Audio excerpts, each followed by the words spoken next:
ṣàlàyé ara mi but orúkọ mi Sunday Adé mo ti gbé náà Sunday Igboho ìdí tí ó ṣe wà fẹ́fẹ́ ìpàtà tó ṣe kókó ká gba Yorùbá nìṣẹ́ ni pé ọ̀pọ̀lọpọ̀ nǹkan ló ń ṣẹlẹ̀ nínú Nàìjíríà yẹn tí ò jọra wọn tó lè jẹ́ pé ọmọ ẹlẹ́ran wa oúnjẹ egun ọmọ aláṣọ wa kìsà ló wọ̀ ẹ̀ náà wọlé nísìnyí gbogbo ìlú káàkiri pàápàá kódà gan kámọ̀ tiẹ̀ sọ pé ní Nàìjíríà nìkan ní gbogbo Áfíríkà Nàìjíríà àníná àlómi kò sí security kò sí healthcare kò sí nǹkan ká lè sọ pé ohun tó fi wá lọ́kàn balẹ̀ ká sọ pé ó yẹ ká sì wà pẹ̀lú Nàìjíríà nílé so ọ̀pọ̀lọpọ̀ àwọn tí adé tẹ̀lé ó fún nǹkan lọ́nà fún wa lórílẹ̀ wa àlékún àní gold àní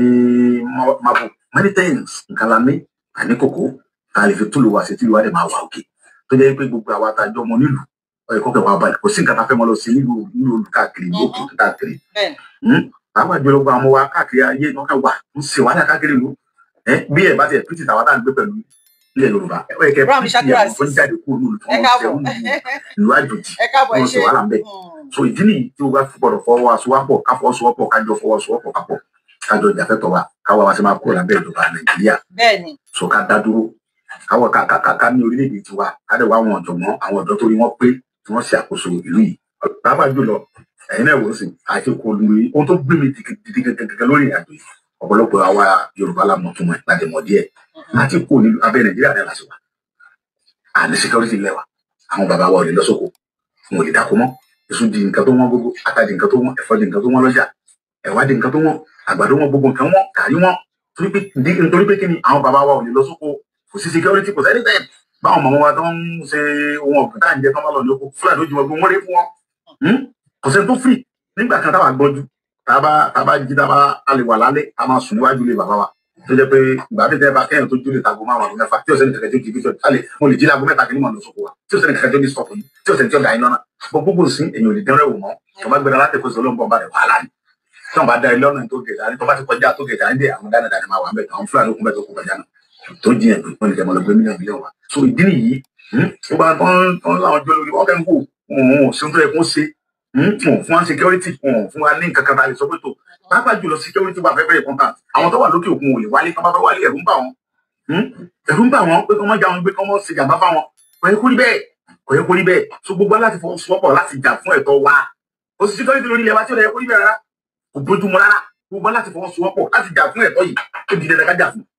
ó wà fẹ́ very important ká jà fún ẹ̀tọ́ wa ẹ̀dọ́ mo rọ̀ wá lọ́kùnrin lóbìnrin lọ́mọdé lágbà ẹ̀já jọ dìde ẹ má jẹ́ ká bára wa jà ẹ má jẹ́ ká búra wa tẹ́lẹ̀ máa ń pariwo wípé ìlú ò da nǹkan ọ̀wá òkè kí ló dà pẹ́ nìyẹn ká bí pé kí ni wọ́n rí kájọ fọ̀rọ̀ jomi tó rọrọ̀ kájọ jókòó kájọ fọ̀rọ̀ jomi tó rọrọ̀ kájọ bí ó kí ni wọ́n rí kí òkè ọ̀nà wọlé àdìgbà báwo la ṣe fẹ́ sí tí kò fi dáa kì í ṣe pé kájọ bọ́ sórí íńtánẹ́ẹ̀tì ká mọ bára wa jà ká mọ búra wa kí ló dé tà ń búra wa táwa ọmọ Yorùbá táà jẹ́ kó wa nálé ká pera wa jókòó ká bára wa sọ̀rọ̀ láàrin mi àti ẹ àtiwọ́ tó ń gbọ́ mi àtiwọ́ tó ń wò mí ṣé ìlú Nàìjíríà lálàáfíà ṣé security wa Nàìjíríà ta lè sọ pé tó fi láàrin mi àti ìwọ tó ń wò mí tó ń gbọ́ mi tó ń bú mi lọ́wọ́lọ́wọ́ tó lórí mi ò pé tó ní mi mọ tí mò ń ṣe àtọwọ́ tó ní mọ̀ wọn tí màá jẹ tí mo lè juwọ́ gẹ́ lọ tí ìwọ tó tómi tó lé mi wọn tí màá jẹ tó ń bú mi tó ń sọ oríṣiríṣi wọ láàrin mi àti ìwọ tí ìwọ gẹ́gẹ́ tó tí ìwọ sọ lálàáfíà nínú ọkàn rẹ tó o lè rí kó yẹn nílùú bàbá rẹ tó o lè jáde nínú ilé ẹ lálẹ́ okó ń lọ sí ìwé ẹ̀kọ́ kan ló balẹ̀ tó o lè ṣe ohun tó wù ẹ́ sórí ọmọ ọmọ ẹ níyàwó yàwó sọ fún mi tó o lè wọ́sọ o lè gbé mọ́tò tó dáa o ò ní gbòòrò ọmọ pẹ̀ lónìí tàbí tó pẹ̀ yàwó yàwó tó pẹ̀ ní kàkà ọmọ ẹ̀ ẹ̀yin ọmọ ìyá mi nínú ẹ̀jẹ̀ freedom is not given it is taken by force by fire ni òmìnira ò ń ṣe ọ̀fẹ́ òmìnira ò ń ṣe Christmas gift a máa gbà ni bẹ́ẹ̀ ni ohun tó mú mo fẹ́ fi kọ̀ǹkọ̀ tó má dàbí ọ̀pọ̀lọ́ yẹn mo fẹ́ fi ọkọ̀ wọ̀nyí kọ̀ǹkọ̀ ni ohun tó mú ta ló pè mí ẹ má bínú mo bí ṣe báyìí ohun tó dáa kì í fẹ́ kéèyàn ṣe òun o ohun tó dáa kì í fẹ́ kéèyàn ṣe òun rárá nígbà tí kọ̀ǹkọ̀ mo fẹ́ fi kọ̀ǹkọ̀ wọ̀nyí kọ̀ǹkọ̀ tó ń jà fitafita kọ̀ǹkọ̀ tó ń jà fitafita wípé kí ejò kó má pa òun kí wá ló dé tó jẹ́ pé àwọn ọmọ èèyàn táwa máa wá ṣe bíi coward táwa máa ṣe bíi ọ̀lẹ táà ní lè gbára wa sílẹ̀ nínú oko ẹrú freedom ò ń ṣe ọ̀fẹ́ o ẹni tó mú wa ní oko ẹrú kò ní fẹ́ ká lọ bọ̀rọ̀ o wàláì kò ní fẹ́ ká lọ àwọn la máa gbára wa ẹjọ́ torí ọlọ́run ẹ bá mi gbójú ayọ̀ kẹ́ fi wò ó wàláì sẹ́yìn tó ń ṣẹlẹ̀ yìí ọlọ́run bá tí mo rí kinní yìí mo wò pé nífà tó ń ṣàwọn ọmọ nàìjíríà lélẹ̀. mo láìkì kọ̀ǹkọ̀ yìí gan ó struggle ó hustle gan ọ̀pọ̀ tẹ́ ẹ bá wò ó ọ̀pọ̀ ni ó máa rò pé bóyá ọ̀pọ̀ lọ nítorí pé ó tóbi irọ́ ibi yìí ó wú ni o ó wú kẹ́kẹ́ kó má bàa gba ẹnu ejò yẹn ni sórí ó ní kinní kan tí yorùbá ń pè ní ìjì ìjàgbara ẹni ó dà pé mo ti sọ̀rọ̀ lórí ẹ̀rí wàá jàgbara ẹni wọn ò ní fi ẹlẹ̀ lọ́fẹ̀ẹ́ àwọn èèyàn kan bóyá tán bá ti rí ẹmú ní múgbò àti tán ti rí ẹmú ní mága wọn á fẹ́ máa fa gbogbo dùkùndùkùn ara ẹ lọ ìwọ lóò nígbà fún wọn bàbá àti ní pé gbúrúrú níbi iṣẹ́ àjọ náà tán bí owó ni tó o bá ti gbà fún wọn pàpà fi ẹlẹ̀ so nílé ayé ibi táwọn èèyàn bá ti rí ká ẹni yìí à ń rí mú wọn ra máa jẹmú kẹmúkẹ wọn ò ní fẹ́ filẹ̀ ìwọ ló máa sọ fún wọn pé àníṣe wọn fẹ́ bọ́ so à ń jìjàgbara ẹni ní freedom is not given it is taken ẹ ṣeun mo láìkì kọ̀ǹkọ̀ yìí gan. kọ̀ǹkọ̀ àtẹ́jọ nìyẹn o kọ̀ǹkọ̀ yẹn ejò yẹn fẹ́ pa kọ̀ǹkọ̀ yẹn ń jìjàgbara ó ń wú báyìí kò fẹ́ kí ẹnu ejò yẹn ó lè ká òun ó ń wú ó ṣàn sọ́gbù pé ìwọ tẹ̀ irọ́ ni kékeré lábẹ́rẹ́ kéré kì í ṣe mímí fẹ́ dìyẹ ó lè gùn korí náà gbọ̀nà ọgbọ́n bíi Buhari ọrùn ẹ̀gùn bíi gòmàgì bíi ọrùn Buhari àníṣe bí mo ṣe kéré yìí akéré kòrò ní mí atakóró wọnú àdúrà so kọ̀ǹkọ̀ yẹn bóyá rí dáadáa kọ̀ǹkọ̀ yẹn jà ní pẹ́sẹ́ ànírọ́sẹ̀ àánú ò ní pa mí èmi máa sá lọ́mọ ẹ lọ́wọ́ àánú ò ní pa mí èèyàn máa ń jìjàgbara ni èèyàn máa ń jìjàgbara ìsílẹ̀ lọ́wọ́ àwọn olórí burúkú Olúwatóyìn Ibrahim ẹ káàbọ̀ ẹ ṣé gan ẹ ṣé mo dúpẹ́ èèyàn máa ń jìjàgbara ni èèyàn máa ń jìjàgbara ẹ̀ ní ètò torí ọlọ́run ẹ̀yin ọmọ ìyá mi ẹ má sùn ẹ̀yin ọmọ ìyá mi nínú ẹ̀jẹ̀ ẹ má sùn ẹ jí ẹ má sùn ẹjọ́ torí ọlọ́run ẹ gáláǹtì ni ẹ jẹ́ ká dúró tán ni ká ja ìjà yìí torí olórí burúkú làwọn bàbá yìí wọn lè fi wá sílẹ̀ apani bàbá Tinubu apani tí ó fẹ́ kọ́múdà kọjá lórí òun ni o ọlọ́run ẹlẹ́dàá gbọ́ apani ni tí ó fẹ́ kọ́múdà kọjá lórí òun ni bàbá Tinubu bẹ́ẹ̀ ni ẹ wá wò ṣé mo ní pé mo máa ń sọ pé bàbá Tinubu ń gbà tí ìjọba Jonathan tó wà lórí oyè tí bàbá Tinubu ó frustrate ìjọba Jonathan gbogbo nǹkan ló ń ṣe ó manipulate àwọn èèyàn ó ń sọ̀rọ̀ ìjọba Jonathan ó ní kò mọ̀ ṣe kò ṣe kinní kan ó ní ìjọba gidi kọ́ ni ó ń ṣe ìjọba gidi wàhálà gbogbo ìtàwọn wá ń ṣe fún wa báyìí nísìn Jonathan ò ṣe ìlànà nǹkan tí bàbá Tinubu tó ń ṣe fún wa báyìí nísìn so apani tí ò fẹ́ kọ́ múdà kọjá lórí òun ni bàbá Tinubu ẹ wá gbọ́. Yomi Ogunlọlá lórúkọ mi amòfin ni mo dẹ̀ tún wà lára àwọn tí ó ń jà fún ẹ̀tọ́ ìlú ṣe rí lákọ̀ọ́kọ́ náà ó ṣe ní láàánú púpọ̀ wípé gbogbo nǹkan tí Bọ́lá Ahmed Tinubu tó pè ní kò ṣe dáadáa lẹ́yìn kó tó di president èyí tí military ṣe èyí tí civilian administration ṣe ní ọjọ́ ìní gbogbo ẹ̀ ló ti yí padà gbogbo ẹ̀ ló ń fúnra ẹ̀ wá ń ṣe so eléyìí ó reveal irú èèyàn tó jẹ́ pé he is not a man that can walk the talk kò ń ṣe hypocrisy lóyìnbó máa ń perú ẹ̀ lórí gbogbo ohun tó ní kò dáa nígbà ayé military nígbà ayé Ọbásanjọ́ ìgbà ayé Yar'Adua ìgbà ayé Goodluck Jonathan gbogbo ẹ̀ ló wá dáa lásìkò tó ń wọlé number one thing ló ṣe tí ò dá nìyẹn ẹlẹ́ẹ̀kejì láti ìgbà tí president yìí ti wọlé ọ̀rọ̀ subsidy àti multiple foreign exchange windows tó pè ní chokehold on the Nigerian economy àìní àròjinlẹ̀ ni torí pé a lè nítorí less than 1,000 Nigerians wọ́n bà subsidy ọ̀rọ̀ subsidy petroleum products jẹ́ káwá torí ẹ̀ káwá fìyà jẹ 250 million Nigerians everybody ló mọ̀ yìí pé subsidy kọ́ ni problem tàbí corruption tó wà nínú ẹ̀ òun ni ìjọgbọ́n wa and àwọn ẹni tó corrupt gbogbo subsidy program yìí gbogbo wọn lẹ́mọ̀ náà ṣe wá fi ìdájọ́ tó tọ́ àti tó yẹ fún irú àwọn èèyàn bẹ́ẹ̀ ẹ wá torí less than 1,000 people ẹ bẹ̀rẹ̀ sí fìyà jẹ over 250 million Nigerians the same thing ló apply sí multiple foreign exchange windows ṣé single window la ní sìn we don't have a single window iye tí báńkì ń ta foreign exchange kọ́ làwọn àbókí ṣe ń ta ìyàtọ̀ wà ń bẹ̀ so what is the multiple foreign windows tó lóhun council not only that àwọn ẹni tó bà multiple foreign windows jẹ́ where are they are less than 1,000 again wọn tó 1,000. Àwọn bank executives wọn yẹn àwọn náà ń gba dollar, pounds àti other foreign currencies ní bank tí wọ́n lọ ń tà fáwọn àbòkí. Mélòó nínú wọn ni wọ́n ti prosecute, mélòó nínú wọn ti rán lọ sẹ́wọ̀n. Now nítorí less than 1,000 people tó ń ṣe yamayama tó bá jẹ́ ìlú China ni gbogbo wọn náà máa sentenced to death, and there will be close monitoring of what the banks are doing with allocations foreign exchange tí wọ́n bá fún wọn. Now because of this less than 1,000 people, 250 million people now have to suffer. You have now devalued our currency. Níbo náà ti ń ṣerú ẹ̀? Ìlú tó ń devalue currency, ìlú tó ń produce ní kí ni Nigeria produce yàtọ̀ sí crude oil wa tá à ń tà síta. What other thing are we producing? Tàbí máa wá allow owó wa kó máa exchange fún as high as 1,600 naira to a dollar, knowing that international commodities are priced in dollars. Torí ibi tí àwa gbà láti dúró sí kò dàbí irú àwọn BRICS tó yẹ pé ọjà wọn owó currency wọn náà fi ń tà. Ìwọ tó bá fẹ́ ra ọjà lọ́dọ̀ wọn, ìwọ náà lọ wá owó tiwọn báwa ṣe ń lé dọ́là kiri káwọn náà máa lé náírà kiri. Gbogbo aládẹ sọ fún president yìí pé kó explore possibility yìí, but unfortunately wọ́n ní CIA asset ni kò dẹ̀ tó bẹ́ẹ̀ láti do otherwise. Now lórí ọ̀rọ̀ reforms kò sẹ́ni tó wà against reforms, kò dẹ̀ síjọba tí ò kì í ṣe reform, but ìbéèrè tó yẹ ká béèrè, what is the opportunity cost of the reforms?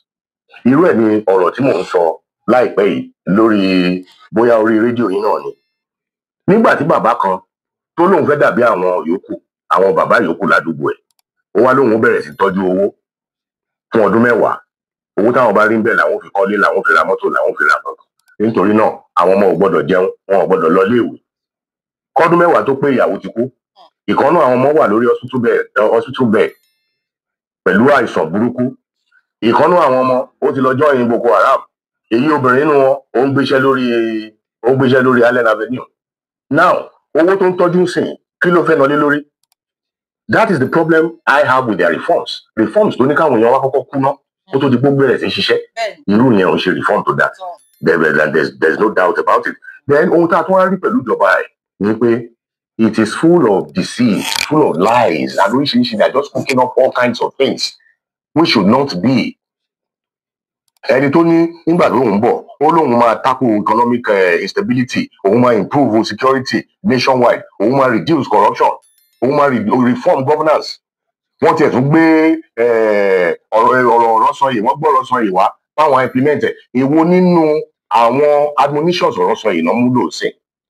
pẹ̀lú gbogbo bí president yìí ṣe ń ṣe tó yẹ pé bẹ́ẹ̀ bá wo convoy yẹn ó tún lọ gbé gbogbo àwọn dispatch riders tí wọ́n lò láyé ìgbà yẹn ó tún lọ kó wọn padà wá kẹ́lẹ̀ fi mọ ohun tó ń dùn mọ́ bọ̀bọ̀ yìí nú láti jẹ́ president. Kì í ṣe bó ti ṣe máa tún lù ṣe rárá. The perks of office,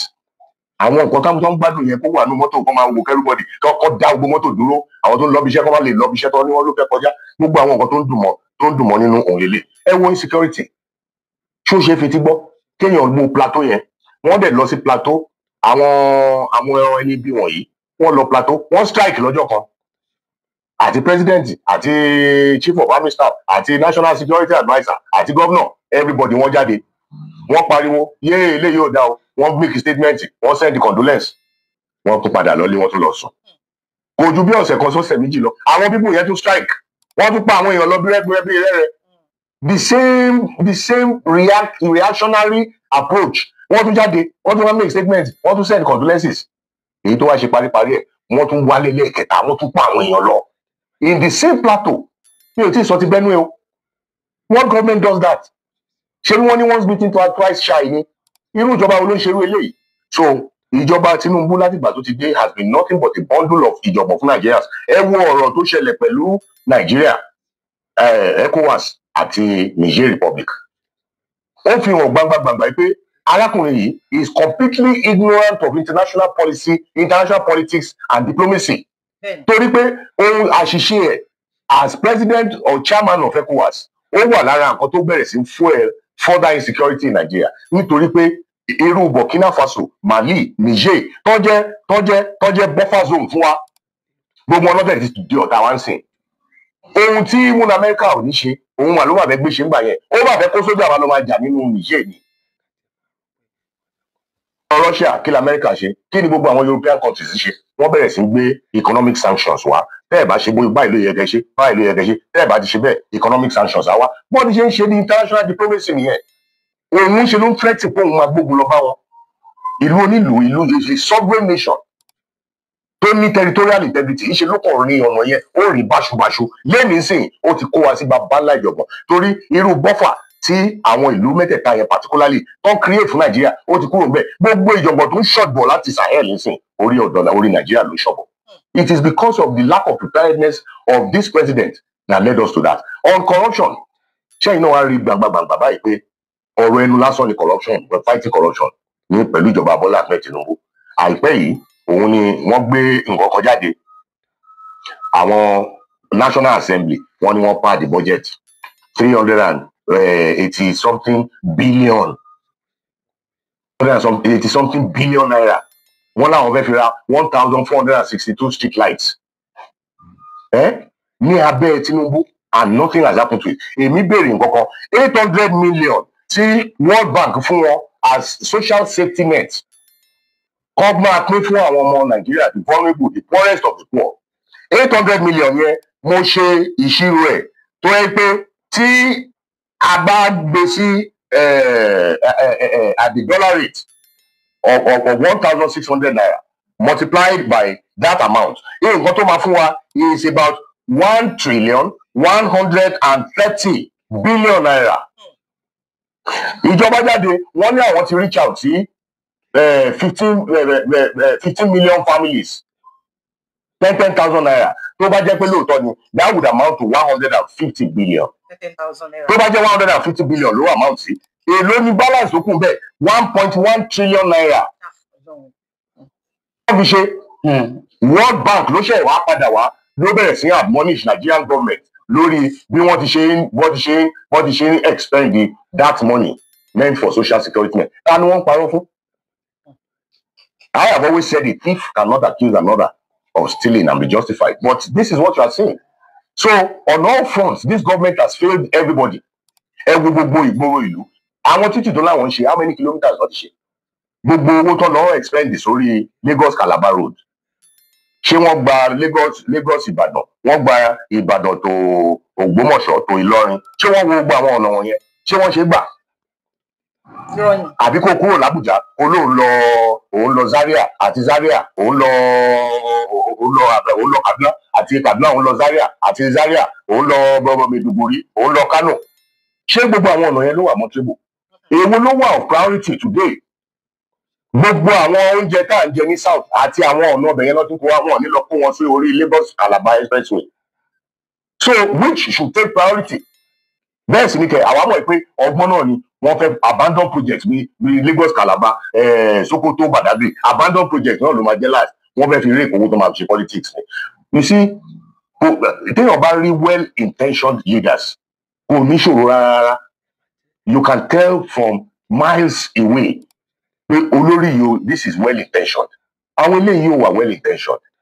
they know what they are playing at they are just deceiving Nigerians they don't have any solution to Nigeria's problems. Wàláì bàbá Tinubu ò ní solution fún wa ní Nàìjíríà rárá bàbá yẹn kò lọ wà ń bẹ̀ pé kókó nǹkan jẹ president ni ó dẹ̀ máa ṣe fashion kó máa yan káàkiri kó máa lọ kó máa bọ̀ bí ilẹ̀kẹ̀dí kó máa rìn bí ìgbóná kó máa Ọlọ́run ọba o kò ní nǹkan kan tó fẹ́ ṣe ẹ wo nǹkan kan ṣẹlẹ̀ sí ọ̀rẹ́ mi lánàá ọ̀rẹ́ mi kan ó fẹ́ travel ó wà ní Nàìjíríà so wọn àtọmọ ẹ̀ lọ wọn fẹ́ padà sí lóyìnbó lánàá ó lóun ò tiẹ̀ mọ̀ ó ní tóun bá dé lóyìnbó ló ṣe fẹ́ ṣèwádìí pé kí ni nǹkan tó ń ṣẹlẹ̀ lánàá náà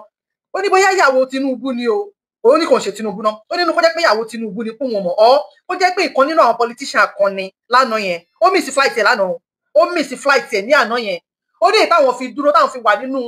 nínú traffic wípé torí pé politician fẹ́ kọjá ó ní ó lé ní 1.5 hours tó fi miss flight ẹ̀ lánàá torí wípé ìlú yìí ṣáwọn politician kì í jáde ni àwọn politician jáde nínú ìlú yìí ẹ lè mọ wọn ò ní fi tí wọ́n ní lára kí ló dé ó ní àwọn convoy tó ń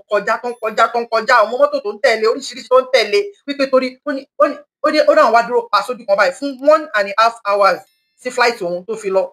báyìí nísìn ó ń ṣe fún ẹ̀rọ kò ń ṣe fọ́ọ̀tì àwọn plane àwọn flight náà òun ni ò torí pé wọ́n gbé flight sílẹ̀ òun ni ò tètè débẹ̀ tí flight fi lọ so ó máa ní láti lọ bí a penalty ló máa san ni o bóyá ó dẹ̀ tó máa ní kó ra tíkẹ́ẹ̀tì mi ní mi mọ́ bọ́ ṣe ń ṣe torí mi mọ̀ bóyá ó dẹ̀ máa san penalty ni but ó tiẹ̀ jẹ́ pé bóyá kì í ṣe pé bóyá ó máa san owó mi bóyá pé bóyá ó máa fowó kun ni owó tó máa fi kun yẹn ṣé òun ló fà ní òun kọ́ ló fà politician tó kọjá lọ yẹn ni àwọn ọlọ́fà tó fi lé torí pé ó tètè kúrò lé but torí pé wọ́n há sínú traffic kí ló dé tẹ̀ ń fi láyé níyàn lára ó lóun ṣọ́ ìpé bóyá ìyàwó Tinubu ni pé torí pé àwọn mọ́tò tó tẹ̀lé wọn yẹn ti pọ̀ jù traffic yẹn kàn dúró ni gbogbo wọn lọ kí ló dé má ní wá lára ẹ oppress wa bàbá Tinubu ìjọba yín ní wá lára bàbá Tinubu ẹ ń fi ìjọba yín oppress wa ẹ da ìkànnì yín kẹ́ni má ní yín ìkànnì yín bàbá Tinubu bẹ́ẹ̀ ni kí ló dé nílùú tó bá wọ̀ ṣáwọn politician wọn kì í ṣé wọn kì í ìjọba àwọn ọmọ mi ṣe wọn kan ní school president ìlú yìí ó wá síbẹ̀ wọ́n ṣe wọn kan ní school wọn ni wàláhì ẹ lè mọ̀ pé president ìlú yìí lọ́rọ̀ tí mo sọ yìí ti pẹ́ o ẹ lè mọ̀ bó ṣe jókòó iwájú tó jókòó sí gan pàápàá ọ̀dọ̀ plane ló gbé wá o láti Dublin plane ló gbé no bí helicopter ló gbé wá ṣá wọ́n balẹ̀ sínú field kan ní ibi tí mò ń gbé yìí fún ààrẹ ló fẹsẹ̀ àwọn tó tẹ̀lé fún ọdún bí abí márùn-ún lọ àwọn tó tẹ̀lé kò sí pé no ibi tó jókòó sí gan apá ẹ lè mọ̀ pé president ni simple life kí ló dé wàhálà yìí ti pọ̀ jù bàbá Tinubu ìkànnì bàbá Tinubu kí ló dé ẹ wò fúngbà díẹ̀ ló kù fún yín ọ̀rọ̀ fẹ́ẹ̀ tó sọ̀rọ̀ ẹ̀ ìgbà díẹ̀ báyìí ló kù fún yín kí iṣẹ́ tí kò kì í ṣe tàrun èmi ò rókúrò yín o torí ẹ̀ ní wá lára ìjọba burúkú ní ìjọba yín ìjọba àkà ìjọba yín ẹ wá gbọ́. mo kí gbogbo ọ̀jọ̀gbọ́n yín làákàyè ọmọ Yorùbá gẹ́gẹ́ bí ìṣe mi ìyá mi ní ìṣẹ́jú díẹ̀ láti bá mi tẹ́tí sí fọ́nrán yìí kí ẹ sì bá mi pín 1999 to 2007 tí ààrẹ Ọbásanjọ́ tí wọ́n ṣe ìjọba lákòókò ìgbà náà gbogbo ìgbà tí bàbá fi travel tí wọ́n fi rìnrìn àjò lọ sí òkè òkun kò wọ 30 times lákòókò ìgbà náà fóònù ò tí ì pọ̀ ayélujára ò tí ì gbálẹ̀balẹ̀ kan báyìí tó jẹ́ pé ní àkókò yìí àwọn ọ̀pọ̀lọpọ̀ nǹkan tí èèyàn fẹ́ lọ ṣe lèèyàn lè ṣe látòrí fóònù téèyàn lè ṣe látòrí system lákòókò yìí lákòókò ìgbà náà wàá mójú ẹ̀ débẹ̀ ni èmi lọ́kàn yìí tó ń ṣèjọba lé wa lórí yìí òun ló máa ń criticize bàbá náà pẹ̀lú àwọn èèyàn ẹ̀ tó kó síta ńgbà yẹn tó máa ń sọ pé kí ni bàbá yẹn ń wá káàkiri kó gbú tó jókòó sílé kó tó sófin òṣìṣẹ́ ọmọlẹ̀ ti pè fún protest wọ́n ti shut down gbogbo nǹkan lóòrèkóòrè ni wọ́n pè fún ìwọ́de ìfẹ̀hónúhàn lákòókò náà tí ọlọ́pàá ò sì mú ẹnìkan tí wọn ò sì fi àwọn jàǹdùkú dẹ́rù ba ẹnìkan nítorí pé ìfẹ̀hónúhàn ẹ̀tọ́ aráàlú ni aráàlú lẹ́tọ̀ọ́ láti ṣe ìfẹ̀hónúhàn pé àwọn ètò tẹ́ ń gbé kalẹ̀ yìí ètò tó nira ètò tí ó mú ayé nira ni dé orí Yar'Adua ó ní ètò ó sì ní ẹ̀tọ́ tó yẹ tó fẹ́ ṣe fún gbogbo orílẹ̀-èdè àmọ́ lákòókò ìgbà náà àárẹ̀ ara tí àwọn olórí alátakò sí ìjọba tí wọ́n ti rí ọjọ́ iwájú pé ọkùnrin náà ó ní lọ́kàn láti ṣe wọ́n pàdé àkópọ̀ pẹ̀lú àwọn òyìnbó wọ́n dẹ̀mí arákùnrin náà ní ègbodò lákòókò ìgbà náà. Jonathan wá tẹ̀síwájú ní 2012 ní January ní Jonathan sọ wípé àwọn fẹ́ dá owó ìrànwọ́ orí epo dúró wọ́n gbé epo náà ní àkókò ìgbà náà láti 65 naira wọ́n gbé lọ sí 140. Tinubu yìí pẹ̀lú gbogbo àwọn èèyàn ẹ̀ tí wọ́n kó síta náà ní àkókò náà àwọn Occupy Nigeria ẹ jọ̀ọ́ níbo ni gbogbo àwọn èèyàn yìí wà lákòókò yìí bó tẹ̀ jẹ́ pé àwọn kọ̀ọ̀kan ti kú nínú wọn ṣé gbogbo wọn ni wọ́n ti kú tán ni níbo ni gbogbo àwọn èèyàn yìí wà lénìí tó jẹ́ pé ẹ wo bí nǹkan ṣe rí nígbà tí ààrẹ mi ló kàn tó jẹ́ pé òun ni arò kó ń jà fún wa lánàá táwọn mọ̀ pé ó ń ṣe nítorí pé ó bá lè dé orí àlééfà ni tó gbé epo fẹ̀rẹ̀ 190 naira lọ sí 500 from 500 to 800 from 800 to 1000 naira àwọn èèyàn jáde láti ṣe ìfẹ̀hónúhàn kan kí epo lọlẹ̀ epo tún wọ́n sí ni owó dọ́là lákòókò Jonathan 185 naira yìí ló wà tí Buhari ti sọ di 400 èmi ló kàn ti dọ́là ti lé ní 1500 wọ́n ní gbogbo àwọn èèyàn yìí wà ààrẹ èmi ló kàn ààrẹ dórí ìjọba kò tí ì pé ọdún méjì owó tí Buhari yá láàrin ọdún mẹ́jọ ààrẹ èmi ló kàn ó ti yá ní èyí tí ò tí ì pé ọdún méjì pẹ̀lú owó ìrànwọ́ orí epo tí ààrẹ sọ pé òun yọ nítorí kí a má bàa máa jẹ gbèsè mọ́ síbẹ̀síbẹ̀ gbèsè orílẹ̀-èdè ń peléke sí ni wọ́n ti sọ ìlú di wípé kò sí èèyàn tó jẹun kánú débi wípé mo fẹ́ tan jẹnẹrétọ̀ pé ooru mú mi a wà nínú ìlú tájọ lẹ́tọ̀ọ́ sí àwọn èèyàn péréte ni wọ́n sì ń gbádùn gbogbo ọ̀rọ̀ orílẹ̀-èdè nítorí pé ìjọba ti pàdé àpòpọ̀ pẹ̀lú àwọn olórí ẹlẹ́sìn lọ́jọ́ tó ti pẹ́ tí wọ́n dá ìkónilẹ́rú òwò ẹrú dúró ni wọ́n gbé ẹ̀sìn wá láti fi kó wa lẹ́rú ọpọlọ tí wọ́n fi gba gbogbo nǹkan tí àwọn bàbá wa fi ń ṣe agbára ní àkókò ìgbà náà tó fi jẹ́ pé lénìí àwọn ọmọ Yorùbá àwọn ọmọ Nàìjíríà wọ́n wá di ẹni yẹpẹrẹ tó jẹ́ pé àwa ń ṣiṣẹ́ bí erin àwa ń jẹ̀jẹ̀ ìlérí àwọn orílẹ̀-èdè àjọjẹ́ adúláwọ̀ àwọn òyìnbó tó colonize wa tí wọ́n fún wa ní ìgbòmìnira yìí wọ́n ń gé ọwọ́ wọn wọ́n ń dá ọwọ́ wọn dúró lórí ìlú wọn àmọ́ tí èmi ló kàn tó lóun ń jà fún wa nígbà kan táàmù kò ń jà fúnra ẹ̀ ni níṣẹ́ lòun tó ń kọwọ́ àwọn òyìnbó ló tún fọ́ọ̀sì wọn lé wa lórí ló tún ṣerú lábẹ́ òyìnbó. Àwọn àpẹẹrẹ tí àwa ń rí yìí tí a fi ń wọ̀n yìí tá a dẹ̀ ń sọ yìí láti lè jẹ́ kẹ́ ẹ mọ̀ wípé ààrẹ èmi lọ́kàn yìí kò ní nǹkan kan lọ́kàn fún orílẹ̀-èdè, kò sí ohun tó ń jẹ́ ká máa sọ̀rọ̀ lóòrèkóòrè, àwa ti gba kámú títí wa. Ṣùgbọ́n àwọn ọmọ tí a ṣẹ̀ṣẹ̀ ń bí àbí àwọn ọ̀dọ́ tí wọ́n ń dàgbà lákòókò yìí tó jẹ́ pé ìjọba ò dáṣẹ́ kankan sílẹ̀, èyí tó wà ńlẹ̀ ìjọba tó ń sọ wọ́n dòkú ni. Ibo la fẹ́ bá yàrá já pẹ̀lú bí gbogbo nǹkan ṣe ń lọ yìí. Bàbá Gágá àgbàkámú o, wàláhì àgbàkámú. Tẹ bá rò pé èèyàn ò lè mú yín, Ọlọ́run á dẹ̀ mú yín, Ọlọ́run Ẹlẹ́dàá ń gbọ́. Tẹ bá rò pé pàwọ̀ ò lè mú yín, Ọlọ́run á bá wa á mú yín fún wa. Ọlọ́run á mú yín fún wa. Bẹ́ẹ̀ ni kí ló dé? Ìyà yìí pọ̀ jù. Ìyà yìí pọ̀ jù. Ẹ ń nà wá Bàbá Gágá. Ẹ faṣọ dè wá lẹ́nu. Ẹ ní ká má ké. Who does that? Ìkà ní Bàbá Tinubu o. Ìkà bàbá làkà ní. Kò possible. Ẹ ń nà wá ẹ ní ká má ké. Kò possible. Kò pọ̀ rárá. Ẹ wo ẹ má fún wa ní igi gbígbó, ẹ má fún wa ní igbó dídí ṣán. Bẹ́ẹ̀ ni ẹ má fún wa ní igbó dídí ṣán, ẹ má fún wa ní igbó dídí ṣán mọ́ Bàbá Tinubu. Tó bá débi ọmọ ní tó bá débi Olúfimọ ọmọ ń fimọ ni, yes. Tó bá débi Olúfimọ ọmọ ń fimọ ni. Ìkà ní Bàbá Tinubu, ẹ má fún wa ní igbó dídí ṣán mọ́. Àti gbọ́n ojú wa ti là. Ẹ wo àmọ̀ pé ojúbọ̀rọ̀ kan ló fi ń gbọmọ lọ́wọ́ èkùrọ́ o. Bẹ́ẹ̀ ni a máa gba ilẹ̀ wa, ilẹ̀ Yorùbá ti lọ náà, ṣùgbọ́n a máa gba padà lágbára Ọlọ́run. Láìpẹ́ láì jìnnà a máa gba ilẹ̀ wa padà tí ò dẹ̀ sí nǹkan tẹ́ lè ṣe. Torí kà ní aládàáni kan jẹ ní ìkà ní irọ́ Yorùbá dẹ̀ ní parun láyé. Irọ́ ni èèwọ̀ ìbálẹ̀ èèwọ̀, irọ́ Yorùbá ní parun Bàbá Tinubu. Ìkà ní ìkà, èmi kàn lè pè yín lágbàyà nítorí pé kò dákọ́ ọmọ kékeré máa sọ pé àgbàlagbà àgbàyà ni, ìbá kò sọ pé àgbàyà ni. Ìkà ní Bàbá Tinubu. Ẹ ti sún ọmọ Yorùbá kò giri. Ẹ wo a dẹ̀ máa challenge authority láìpẹ́ yìí Bàbá Tinubu. A máa challenge authority big time. Ẹ sáré kàbàkàbà Ọlọ́run. Ìkà bàbá làkà ní adítẹnumọ̀ orí afọ̀pá ìdìbò tiẹ̀ mọ́lẹ̀ ní ẹ̀yin lọ́wọ́ sẹ́kọ́ lágbẹ́jọ́ ò ṣe dáadáa, àbẹ̀dẹ̀ ò ṣe dáadáa gbogbo gbàyẹ torí mo rántí gbogbo gbàyẹ tẹ máa ń disturb ìjọba Jonathan ní gbogbo gbàyẹn. Èmi bí ní pé èèyàn dáadáa ní ìgbà yẹn ni àṣetára yín ni tára yín lẹ̀ ń ṣe nígbà tó bá sọ jọ́nà ẹ̀yin náà lẹ kìrìtì gbogbo yàrá kò sí olóṣèlú kan, kò sí president kan tó débẹ̀ báyìí Bàbá Tinubu ẹ máa rí sọ ẹ̀yin àti kí ló ń pè ti gbàgbé orúkọ máa yìí. Anyway ẹ̀yin ṣáà lè máa kọ̀ fún protest, ẹ̀yin lè máa ń ṣèwọ́de wípé kò ṣe dáadáa. Ní ìsìn apani tó fẹ́ kọ́múdà kọjá lórí òun nìyí. Ẹni tó bá sọ̀rọ̀ báyìí ní ìsìn ẹ máa sọ pé kọ́ máa lọ gbé ẹsẹ̀ ti sinmi dé lẹ́nu ọjọ́ mẹ́ta yìí. Tí èèyàn bá sọ̀rọ̀ tó bá condemn ìjọba yín, tó bá criticize ìjọba yín, ẹ máa sọ pé kọ́ máa lọ gbé ẹnu títí yín dẹ̀ ló dùn sí, ẹnu tí yín ló dùn sí. Ní ìsìn gbogbo ẹni tí ó bá Olúwatóyìn Ibrahim pẹ̀lú gbogbo àlàyé tí bàbá yìí sọ yìí, àwọn amukun mẹ́kọ̀ọ̀kan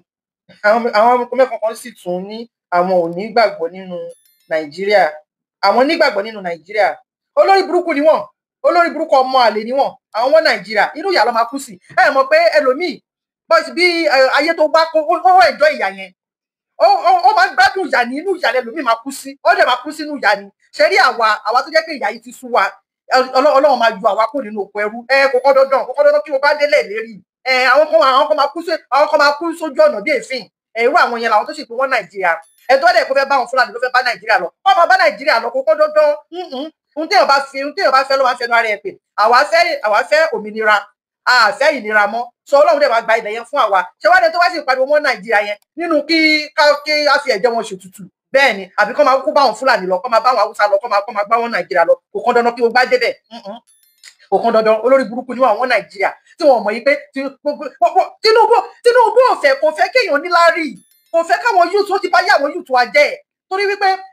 ilé ìwé nìsín ojoojúmọ́ ló ń fi kún owó iléèwé. Àwọn ọmọ gan pàápàá kò tún tó bá tún jáde iléèwé tán kò tún síṣẹ́ torí pé Tinubu kò fẹ́ káwọn ọmọ yẹn kàwé. Àlìmọ́ńjìrì ẹ tó fi ọmọ ẹ̀ Fọláṣadé Òjó tó fi ṣe president ambassador Àlìmọ́ńjìrì ambassador Àlìmọ́ńjìrì ẹ pé ìran Yorùbá kí ló ìran Yorùbá ń tọrọ owó. Àlìmọ́ńjìrì kò sí nílẹ̀ Yorùbá. Ọmọ ṣiṣẹ́ ni bíjọba ò ṣe fún agbọ́nlẹ̀ Yorùbá, ọmọ ṣiṣẹ́ ni wà nígbà tí Tinubu tó ti ń prepare àwọn èèyàn sílẹ̀ ní ìsìn pé Àlìmọ́ńjìrì ṣì ń bọ̀ nílẹ̀ Yorùbá, ilẹ̀ Haúsá lè mọ̀ta Àlìmọ́ńjìrì wà. So Tinubu ò fẹ́ káwọn ọ̀dọ́ wa kó níláárí, kò fẹ́ torí wípé ẹ̀rù ń bà, kò fẹ́ kí wọ́n máa bọ́ tó bá yá tóun bá dàgbà tóun bá rere ogbó, kò fẹ́ kí wọ́n máa ẹ jẹ́ kí n máa ra sọ̀rọ̀. Kò fẹ́ kí wọ́n máa bá ọmọ òun Ṣèyí kò fẹ́ kó máa bá dupò. Ó fẹ́ káwọn máa jẹ́ champion títí ayérayé ni. Tinubu fẹ́ káwọn máa jẹ́ champion títí ayérayé ni. Àtòun, ìyàwó òun, ọmọ òun, Fọláṣadé, Ṣèyí gbogbo wọn pátápátá kí ló tiẹ̀ dé. Bàbá Tinubu ẹ̀yà àkàbá yìí ni. Ẹ̀yà àkàbá yẹn lójú kòkòrò gidi gan o. Ìyàwó yín ṣe senator fún 16 years. Senator. ìyàwó ń ṣe senator fún 16 years ó rà mí kó ìkì ẹ káàbọ̀ ẹ kújọ́ mẹ́ta àwọn ọmọ mi ń kọ́ sí dáadáa lọ́wọ́ alájà náà kọ́ báwo láfíríkà ẹ kú gbádùn ṣòrùn yẹn ò pọ̀ jù tó a máa bára mu ìka ní bàbá Tinubu kò fẹ́ kí even tó bá ṣe é ṣe gan apá education system wa ó máa bàjẹ́ pátápátá ètò ọ̀rọ̀ bàjẹ́ déédéé yìí á bàjẹ́ pátápátá torí pé kò fẹ́ kí àwọn youth wa kò fẹ́ kójú wọn là kò fẹ́ kó wà expose kò fẹ́ kó wà civilized kò fẹ́ kó mọ nǹkan tó ń ṣe níbi pé wọn ò fi ní máa bá àwọn ọmọ àwọn du ipò wọn ò ní máa bá àwọn ọmọ edu power yẹn ṣe yìí wọn ò ní máa bá àwọn ọmọ edu power wọn ò ní máa ó fẹ́ káwọn máa jẹ́ champion títí ayérayé ìka ní bàbá yẹn tára ẹnìkan ló mọ̀ iye bàbá Tinubu àwọn olóòdúró kan ṣe àṣẹ pé Jagaban àwọn ọmọ Nàìjíríà kò kọ́ dandan kí wọ́n bá délẹ̀ lérí tó bá ń sọ pé náà Nàìjíríà lòun kú sí ó bá kú sí wọn Nàìjíríà náà ni àwọn àtàdé fẹ́ gba òmìnira láìpẹ́ láì jìnà Ọlọ́run á mú wa délẹ̀ lérí bẹ́ẹ̀ ni wàláì bàbá Tinubu a máa ṣàlẹ́ ìdọ́tọ́rí ti láìpẹ́ láì jìnà Ọlọ́run ẹlẹ́dàá ń gbọ́ ẹ̀yin ẹ̀rọ bí pé ọba mẹ́wàá ìgbà mẹ́wàá ló lólé ayé ẹnì kan lólé ayé gbó bẹ́ẹ̀ ni ẹ̀yin ti lò gbá títí yín eré òun fọ́n kírù díẹ̀ fọ́n bàbá ńlárọ́ ni Ṣèyí Tinubu ẹnu mi wàláì Ọlọ́run tèmi àwọn tiẹ̀ máa gbalẹ̀ wa náà kọ́kọ́rọ́ tí Ṣèyí Tinubu ó di president Ọlọ́run ní kó di governor Lagos state Ọlọ́run ní gbà bẹ́ẹ̀ fún bẹ́ẹ̀ ni Ọlọ́run torí kà ní bàbá Tinubu ṣẹlẹ̀ ayé yín la wá ni ẹ kàn ń waste future àwọn ọ̀dọ́ kí ló dé ẹ ń waste future àwọn ọ̀dọ́ nílẹ̀ Yorùbá bàbá Tinubu ìkànnì o ẹ jẹ́ káwọn ọ̀dọ́ wa kó wà jobless ṣé kò ẹ rò wípé yìí náà bímọ ni bàbá Tinubu ara ọmọ òkè ń ta yín ni ẹ máa rí àwọn ọmọ tí bá lọ sí Nàìjíríà gbà mí ẹ máa rí àwọn ọmọ 6 years ọmọ 10 years ọmọ 12 years tó máa kiri pure water tó máa kiri nǹkan máa wò pé ṣáwọn eléyìí ò ní lọ sí school ni ẹ wò wà láì ní ọdún tí mo sọ yìí ti pẹ́ bí àwọn tí wọ́n lọ wọ bí 20 years àwọn ọmọ mi ṣe kéré ńgbà yẹn so mo kàn ọkọ mi wà Nàìjíríà so ìlú òyìnbó kan ti ẹ̀sùn mi ni àwọn agbọ́lódé wọ́n rò pé torí pé nínú ìlú yìí tí ọmọ ò bá lọ sí school láàrin ọdún kan tó bá pé 21 days wọ́n á bí ẹ léèrè wàláì wọ́n á bí ẹ léèrè pé gbọ́dọ̀ àwọn ọmọ yẹn lọ́ọ́ máa bẹ́ẹ̀ fà á ni inú kan tiẹ̀ bí níjọ́ ń bára tíkẹ́ẹ̀tì ń bá lọ sí Nàìjíríà mo lò 4 months ní Nàìjíríà mi ò sọ fún wọn school wọ́n resume nínú ọlọ́dẹ ni o wọ́n resume mi ò sọ fún mi pé school mi ò sọ nǹkan kan mo lò 4 months mo ń gbádùn ilé ayé mi Nàìjíríà ni oṣù mẹ́rin ní Nàìjíríà àwọn ọmọ ẹni tí mo sọ pé kó má bá mi ṣọ́ ilé mi ó ń bá mi ṣọ́lé ó ń mú lẹ́tà fún mi ó ń ka lẹ́tà fún mi ó ń kọ oríṣiríṣi school ti send lẹ́tà wípé kí ló táwọn ọmọ ò ṣe wá táwọn ṣe wá sí school ó ń ka lẹ́tà fún mi èmi ò tí mọ̀ ọlọ́run gbà yẹn torí ẹ mọ̀ mentality Nàìjíríà yẹn ṣì wà lórí mi wípé kí ló fẹ́ ṣe bẹ́ẹ̀ mi mọ̀ ọmọ mi kí ló dé tó ṣe ṣọ́ mi káàkiri àṣé àwọn táìmì dáhùn torí ọmọ ni pé wọn lè táìmì dáhùn torí ọmọ mò ń gbádùn ayé mi ní Nàìjíríà ni kọ́ fi mí sílẹ̀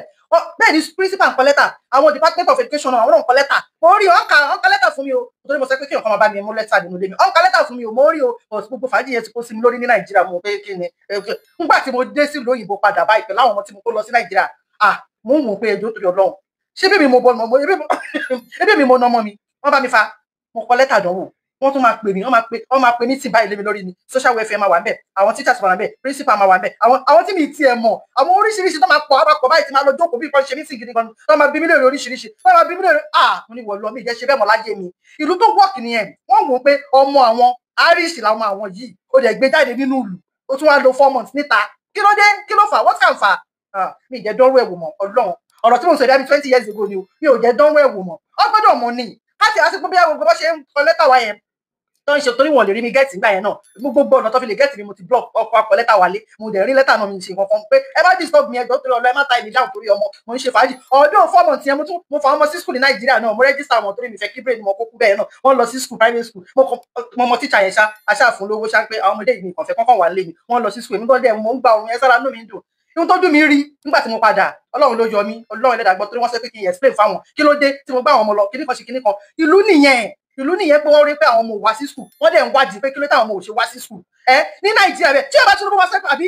èyí tó pèrè ní ìyá 250 Rẹ̀mí Tinubu tó pèrè ní ìyá 250 ó ní òun mother of 250 ní Nàìjíríà àbíàgbà kì í ṣe ọgbẹ́ ẹlòmíì àbíàgbà tó sẹ́kọ̀ọ́ wọn àbíàmọ́ ṣé o máa sẹ́kọ̀ọ́ bóun ṣe ń jáde lọ òun ò kí ń rí àwọn ọmọ 12 years àwọn under age tó máa ń kiri ọsàn tó ń kiri omi tó ń kiri oríṣiríṣi nǹkan tí ò náànú ó dẹ̀ pèrè níyà ṣáwọn ọmọ títí ẹ̀ lè kiri bẹ́ẹ̀ yẹn rí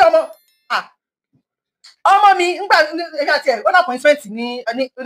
ìlú mi ó ṣàná appointment ṣàmì àti ẹjọ́ wa lọ nínú bọ́ọ̀sì mi ò lè drive long distance driving mi tó bá ti kọjá 1 hour ó máa sú mi ni ó pè mí kí n gbé mọ́tò sílẹ̀ máa wọ bọ́ọ̀sì mi ò like driving lọ títí anyway ṣá so ibi táwa lọ yẹn ṣá ìlú yẹn bóyá máa bí àbí 2.5 hours ni a máa fi drive máa ń pè mí Ọlọ́run máa jẹ́ mi ìlú drive máa sùn ní steering n bá gbé mọ́tò sílẹ̀ àwa wọ bọ́ọ̀sì nínú bọ́ọ̀sì tí èmi àtọmọ mi ta ti ń lọ báyìí ó tó èèyàn mẹ́ta tó challenge mi lọ́nà pé kí ló tí ò ṣe lọ sí school níbo ló lọ tí ò ṣe lọ sí school torí pé during the school hours ni wọ́n béèrè ẹ̀mọ́ wọ́n kàn wá wò pé ọmọdé kí ló dé tó àwọn rí nínú bọ́ọ̀sì kí ló tí ò ṣe lọ sí school wọ́n máa béèrè ìlú tó work nìyẹn pé àwọn ẹgbẹ́ wà ní school kí ló tí ò ṣe lọ sí school kì í ṣe ní Nàìjíríà ẹ̀rọ ọmọdún mẹ́fà tó máa kiri anybody ò ní béèrè wọn ò wọ́ọ̀rì ṣé olórí wa gan wọ́ọ̀rì ni